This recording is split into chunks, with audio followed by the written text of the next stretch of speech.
નમસ્કાર, અમારી news channel news for કાઠિયાવાડને લાઈક કરો, શેર કરો અને સબસ્ક્રાઇબ કરો. News for Kathiawad. નમસ્કાર.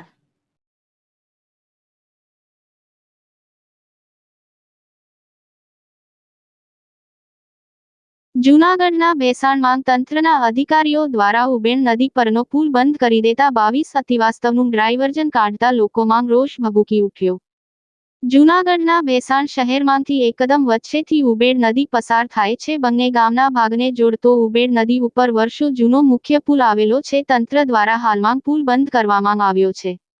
ઉબેણ નદી ઉપરનો પુલ 12 વર્ષ પહેલા મંજૂર થયેલો છે. હજુ સુધી નવા પુલનું કામ શરૂ થયું નથી. હાલ અત્યારે તંત્ર દ્વારા 22 કિલોમીટર જેટલા દૂર ડાયવર્ઝન કાઢવામાં આવ્યું છે, જેને કારણે લોકોનું વાહન ભાડું વધી ગયું છે, એટલે લોકોના બજેટમાં વધારો થયો છે. ઉપરાંત આ પુલ ગીર સોમનાથ વિસાવદરના બધા જ વાહનો આ પુલ ઉપરથી પસાર થતા હોય, જેમાં ખાસ કરીને અમદાવાદ સુરત જવા માટે ટ્રાવેલ્સો એસટી બસો પસાર થાય છે, જેને લઈને પુલ બંધ થવાથી અપડાઉન અભ્યાસ કરતા વિદ્યાર્થીઓને વધારે તકલીફ પડી રહી છે. આ પુલ બંધ થવાથી તમામ એસટી બસના રૂટો તાજેતરમાં બંધ કરી દેવામાં આવ્યા છે અને બસના રૂટ ચેન્જ કરવામાં આવ્યા છે. ગામ લોકો માંગણી કરી રહ્યા છે, તાત્કાલિક ધોરણે સર્વે કરી અને પુલનું મેન્ટેનન્સ કરો અથવા તો બાજુમાંથી તંત્ર ડાયવર્ઝન કાઢી આપે. 10 દિવસમાં ઉમેદ નદીનો પુલ રાબેતા મુજબ ચાલુ કરો, આવી માંગણી ગામનો રહીશો કરી રહ્યા છે. નહીં તો કાજામ થશે.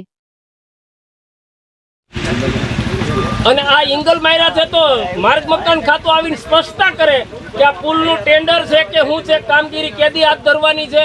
આ એંગલ મારી એટલે કાયમ ક્યાં સુધી પબ્લિકને આવી રીતે ખાંડવાની? આની માર્ગ મકાન વિભાગ જાણવા જો પબ્લિકને છાપામાં દઈ અને નિવેદન આપે.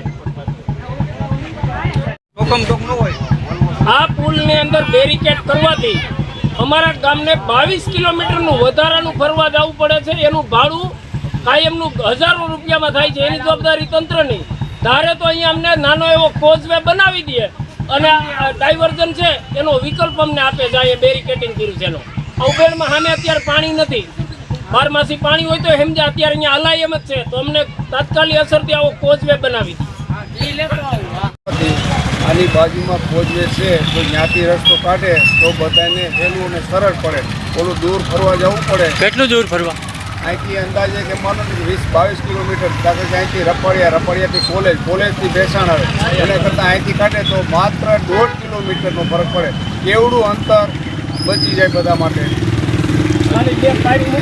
જિલ્લા પંચાયતે આ પુલ હાલે એવો છે, છતાંય આ જે પુલ બન્યા દુર્ઘટના એને બાના હેઠળ ભલે આનું કર્યું, પણ હજી એનું જે યોગ્ય કામ થવું જોઈએ ને થતું. નહીંતર આવા એંગલ જ હોય નહીં સરકારી કામમાં. તમે જોઈ શકો છો આવા કાટલા એંગલ એક સામાન્ય ટેમ્પાનું માથું ભટકાય તો વળી જાય બે બાજુ. અહીંયા સરકારી ખર્ચે 4 હોમગાર્ડ રાખ્યા છે. એ કોના ખર્ચે?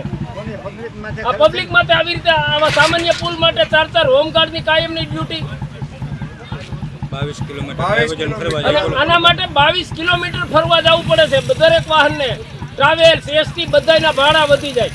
ડાયવર્ઝન 22 કિલોમીટર હોય ને 2 કિલોમીટર નો હોય બધી. અને 2 કિલોમીટર થી વધુ કે ડાયવર્ઝન નો હોય ધારે ને તો જાય ઉબેણમાં સામે વચમાં અત્યારે હજી પાણી હાલતું નથી. ત્યાં ધારે તો ડાયવર્ઝન થઈ જાય એમ છે.